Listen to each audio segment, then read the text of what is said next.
Welcome to all. ഇത് നമുക്ക് discuss ചെയ്യാനുള്ളത് പ്രൊഡക്ടിവിറ്റിയും വാല്യൂ ആഡഡും ആണ്.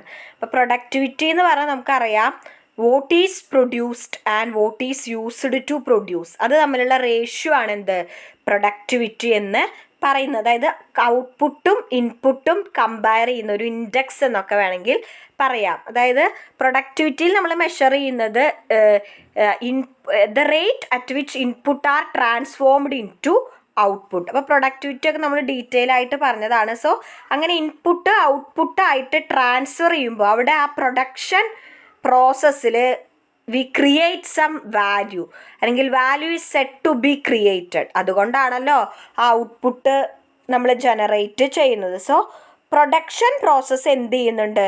ഫാക്ടേഴ്സ് ഓഫ് പ്രൊഡക്ഷന് പുറമെ create some value to the product. അതിനെയാണ് നമ്മൾ വാല്യൂ ആഡഡ് എന്ന് പറയുന്നത്. സോ ആ പ്രൊഡക്ടിവിറ്റിയും വാല്യൂ ആഡഡും തമ്മിൽ എന്തുണ്ട്? ഇൻ്റർ കണക്ഷൻ ഉണ്ട്. So additional to factors of production what is created by production activity, അതിനെയാണ് നമ്മൾ എന്ത് പറയുന്നത്? വാല്യൂ ആഡഡ് എന്ന് പറയുന്നത്. ശരിക്കും എന്താണ്? അതൊരു കമ്പനിയുടെ കോൺട്രിബ്യൂഷനാണ് to the current flow of goods and service. Value of ഔട്ട്പുട്ടും വാല്യൂ ഓഫ് ഇൻ്റർമീഡിയറ്റ് ഇൻപുട്ടും തമ്മിലുള്ള ആ ഡിഫറൻസിനെയാണ് നമ്മൾ എന്ത് പറയുന്നത്? വാല്യൂ ആഡഡ് എന്ന് പറയുന്നത്. എക്സാമ്പിൾ നമ്മൾ പറയാം. Suppose a bakery buys intermediate goods, അതായത് ഇൻപുട്സ് മിൽക്ക്, ഷുഗർ, അങ്ങനെയുള്ള സാധനങ്ങൾ 5000 രൂപയ്ക്ക് മേടിച്ചു. അതുകൊണ്ട് ക്രിയേറ്റ് ചെയ്ത പ്രൊഡക്റ്റ് 8000 രൂപയ്ക്ക് വിറ്റു. സോ അതിൻ്റെ വാല്യൂ ആഡഡ് എന്ന് പറഞ്ഞാൽ എത്രയാണ്? 8,000 മൈനസ് 5,000 3,000. സോ ഇൻ്റർമീഡിയറ്റ് ഗുഡ്സിന് പുറമെ പ്രൊഡക്റ്റീവ് ആക്ടിവിറ്റി ക്രിയേറ്റ് ചെയ്യുന്ന വാല്യൂവിനെയാണ് നമ്മൾ എന്ത് പറയുന്നത്? വാല്യൂ ആഡഡ് എന്ന് പറയുന്നത്. സോ വാല്യൂ ആഡഡ് ഐഡൻറ്റിഫൈ ചെയ്യാനുള്ള ഫോർമുലയാണ് total revenue minus cost of purchased material service utilities, അതായത് cost of intermediate goods. So total revenue minus cost of intermediate ഗുഡ്സിനെയാണ് നമ്മൾ എന്ത് പറയുന്നത്? വാല്യൂ ആഡഡ് എന്ന് പറയുന്നത്. ദെൻ പറയണതാണ് പ്രൊഡക്ടിവിറ്റി ആൻഡ് ക്വാളിറ്റി. നമുക്കറിയാം പ്രൊഡക്ടിവിറ്റിയും ക്വാളിറ്റിയും തമ്മിൽ എന്തുണ്ട്? നല്ല റിലേഷൻ ഉണ്ട്. സോ പ്രൊഡക്ടിവിറ്റി എന്ന് പറഞ്ഞതാണ് ഒരു യൂണിറ്റ് ഓഫ് ഇൻപുട്ടിൽ നിന്നും നമ്മൾ എത്ര എമൗണ്ട് ഓഫ് ഔട്ട്പുട്ട് പ്രൊഡ്യൂസ് ചെയ്യുന്നു എന്നുള്ളതാണ് എന്ത്? പ്രൊഡക്ടിവിറ്റി എന്ന് പറയുന്നത്. അപ്പോൾ നമ്മൾ ലെസ് റോ മെറ്റീരിയലും മാൻ പവർ മോർ യൂസ് ചെയ്തിട്ട് മോർ ഔട്ട്പുട്ട് ക്രിയേറ്റ് ചെയ്താൽ നമ്മൾ എന്ത് പറയും? നമ്മുടെ പ്രൊഡക്ടിവിറ്റി ഹൈ ആണെന്ന് പറയും. പക്ഷെ ക്വാളിറ്റി എന്ന് പറഞ്ഞാൽ പ്രൊഡക്റ്റിൻ്റെ എക്സലൻസിനെയാണ് പറയുന്നത്. ഇപ്പോൾ ക്വാളിറ്റി എന്ന് പറയുന്നത് എന്താണെന്ന് വെച്ചാൽ പ്രൊഡക്ടിവിറ്റി ആയിട്ട് എന്ത് ചെയ്യുന്നുണ്ട്? അസോസിയേറ്റ് ചെയ്തിട്ടുണ്ട്. ബിക്കോസ് എന്താണ്? പ്രൊഡക്ടിവിറ്റി കൂടുന്നതിനനുസരിച്ച് എന്താണ്? ക്വാളിറ്റി ഓഫ് പ്രൊഡക്റ്റും ഇൻക്രീസ് ചെയ്യണം. പക്ഷേ ക്വാളിറ്റി എന്ന് പറയുന്നത് എപ്പോഴും എന്താണെന്ന് വെച്ചാൽ ആ എക്സലൻസ്, ആ പ്രൊഡക്റ്റിന് എക്സലൻസിനെയാണ്. നമ്മളിപ്പോൾ ഒരു യൂണിറ്റ് ഓഫ് ഇൻപുട്ടിൽ നിന്ന് കുറേ യൂണിറ്റ് ഓഫ് ഔട്ട്പുട്ട് ഉണ്ട്, പക്ഷേ അത് എക്സലൻറ്റ് ഔട്ട്പുട്ട് അല്ല, ഡിഫക്റ്റീവ് ഔട്ട്പുട്ട് ആണെങ്കിൽ നമുക്ക് പറയാൻ പറ്റില്ല എന്ത്? അതിന് ക്വാളിറ്റി ഉണ്ട് എന്ന്. സോ നമ്മൾ എന്ത് ചെയ്യാണ്? ക്വാളിറ്റി ഇൻക്രീസ് ചെയ്യാൻ വേണ്ടിയിട്ട് നമ്മൾ എന്ത് ചെയ്യണം? ടോട്ടൽ ക്വാളിറ്റി മാനേജ്മെൻറ്റ് ഫോളോ ചെയ്യണമെന്നാണ് പറയുന്നത്. അതായത് പ്രൊഡക്ടിവിറ്റി ഇംപ്രൂവ് ചെയ്യുക by improving quality and customer satisfaction. Total quality management is a process that aim to improve productivity, quality and customer satisfaction. So ഒരു ഓർഗനൈസേഷനെ സംബന്ധിച്ചിട്ട് അതിൻ്റെ ഗോൾ അച്ചീവ് ചെയ്യണമെങ്കിൽ it has to improve both the quality and productivity. Without quality ഇല്ലാതെ productivity കൂട്ടിയിട്ട് കാര്യമൊന്നുമില്ല. We cannot achieve the ultimate objective. Then വരുന്നതാണ് productivity and cost effectiveness. നമുക്കറിയാം പ്രൊഡക്ടിവിറ്റി കൂടണമെങ്കിൽ എന്ത് ചെയ്യണം? കോസ്റ്റ് എഫിഷ്യൻസി അച്ചീവ് ചെയ്തേ പറ്റുള്ളൂ. കോസ്റ്റ് എഫിഷ്യൻസി എന്ന് പറഞ്ഞാൽ എന്താണ്? Factors of production maximum utilise ചെയ്യുക ത്രൂ ഇറ്റ്സ് എക്കണോമിക് യൂസ്. നമ്മൾ എന്ത് ചെയ്യുക? വളരെ കൃത്യമായിട്ട് അതിൻ്റെ വേസ്റ്റേജ് ഒന്നും ഇല്ലാതെ ഉപയോഗിച്ചിട്ട് കോസ്റ്റ് റെഡ്യൂസ് ചെയ്ത് എന്ത് ചെയ്യുക, പ്രൊഡക്ടിവിറ്റി മാക്സിമൈസ് ചെയ്താലാണ് നമുക്ക് എന്ത് ചെയ്യാൻ പറ്റുള്ളൂ, നല്ല രീതിയിൽ ഓർഗനൈസേഷൻ്റെ അൾട്ടിമേറ്റ് ഗോൾ നമുക്ക് അച്ചീവ് ചെയ്യാനായിട്ട് പറ്റുള്ളൂ. കാരണം എന്താണ്, പ്രൊഡക്ടിവിറ്റിയും കോസ്റ്റ് എഫിഷ്യൻസി എന്ന് പറഞ്ഞാൽ അതുണ്ടെങ്കിലാണ് നമുക്ക് എന്ത് ചെയ്യാൻ പറ്റുള്ളൂ, ഹയർ പ്രോഫിറ്റബിലിറ്റി അച്ചീവ് ചെയ്യാനായിട്ട് പറ്റുള്ളൂ. സോ എപ്പോഴും കോസ്റ്റ് എഫക്റ്റീവ്നെസ് എന്ന് പറഞ്ഞാൽ എന്താണ്, മിനിമം ഇൻപുട്ട് യൂസ് ചെയ്യുക ഫോർ ഗെറ്റിംഗ് മാക്സിമം ഔട്ട്പുട്ട്. അതിനെയാണ് നമ്മൾ എന്ത് പറയുന്നത്, കോസ്റ്റ് എഫക്റ്റീവ്നെസ് എന്ന് പറയുന്നത്. Cost effectiveness result from using minimum input to obtain maximum output. ഇപ്പോൾ ജനറലി എന്താണ്, പ്രൊഡക്ടിവിറ്റി കൂടുമ്പോൾ നമ്പർ ഓഫ് ഔട്ട്പുട്ട് ഇൻക്രീസ് ചെയ്യും. So average cost will decrease. So പ്രൊഡക്ടിവിറ്റിയും കോസ്റ്റും നെഗറ്റീവലി കോറിലേറ്റഡ്. അതായത് 1000 രൂപയാണ് കോസ്റ്റ്, നമുക്ക് 500 ഔട്ട്പുട്ട് ജനറേറ്റ് ചെയ്യാൻ പറ്റിയാൽ പെർ യൂണിറ്റ് കോസ്റ്റ് എത്രയാവും, 2 രൂപ. നമുക്ക് 1000 ഔട്ട്പുട്ട് ജനറേറ്റ് ചെയ്യാൻ പറ്റിയാലോ പെർ യൂണിറ്റ് കോസ്റ്റ് 1 രൂപ. സോ പ്രൊഡക്ടിവിറ്റി കൂടുമ്പോൾ ജനറലി എന്ത് ചെയ്യും, ആവറേജ് കോസ്റ്റ് ഡിക്രീസ് ചെയ്യാണ് പതിവ്. ഇനി importance of human factor in productivity drive ആണ്.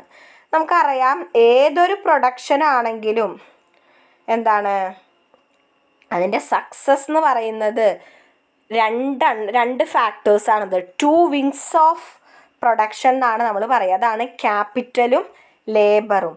ലേബറും ക്യാപിറ്റലും തമ്മിലുള്ള കോപ്പറേഷൻ വളരെ ഹൈ ആണെങ്കിൽ we can achieve greater productivity. So നമ്മളെപ്പോഴും ഈ 2 വിങ്സും തമ്മിലുള്ള കോപ്പറേഷൻസ് ഗെയിൻ ചെയ്യാനായിരിക്കണം മാക്സിമം എഫേർട്ട് കൊടുക്കേണ്ടത്. കാരണം ഈ ഹ്യൂമൻ ഫാക്ടറും ക്യാപിറ്റൽ ഫാക്ടറും തമ്മിൽ നല്ല രീതിയിൽ മൂവ് ചെയ്താലാണ് നമുക്ക് എന്ത് ചെയ്യാൻ പറ്റുള്ളൂ, മാക്സിമം പ്രൊഡക്ടിവിറ്റി അച്ചീവ് ചെയ്യാനായിട്ട് പറ്റുള്ളൂ. സോ ഹ്യൂമൻ ഫാക്ടറിൻ്റെ നമ്മൾ ഫോളോയിങ് പോയിൻറ്റ്സ് മനസ്സിൽ വെക്കണം. സോ ഹയർ പ്രൊഡക്ടിവിറ്റി എന്ന് പറയുന്നത് എന്താണ്, ക്യാപിറ്റലും ലേബറും തമ്മിൽ നല്ലൊരു ട്രസ്റ്റ് ആൻഡ് കോപ്പറേഷൻ അച്ചീവ് ചെയ്താലാണ് പോസിബിൾ ആവുള്ളൂ.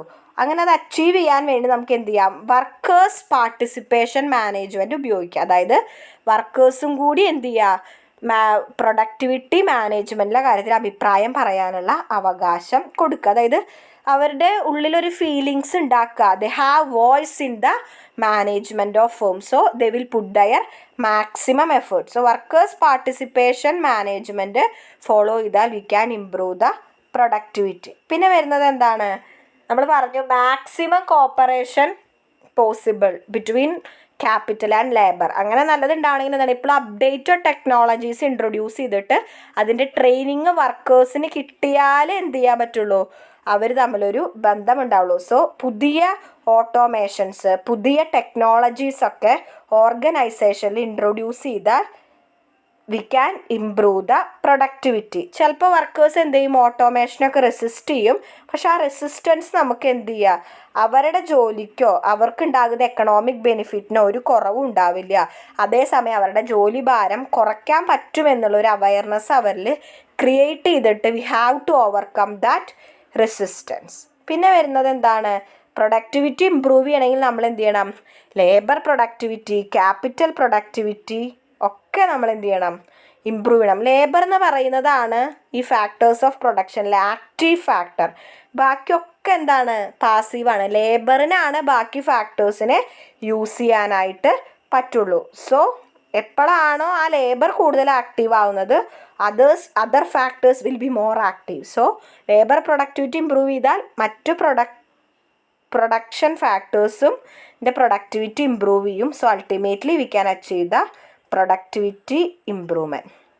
പിന്നെ എപ്പോഴും എന്തുണ്ടാവും, അവിടെ ഒരു 2-way കമ്മ്യൂണിക്കേഷൻ ഉണ്ടായിരിക്കണം.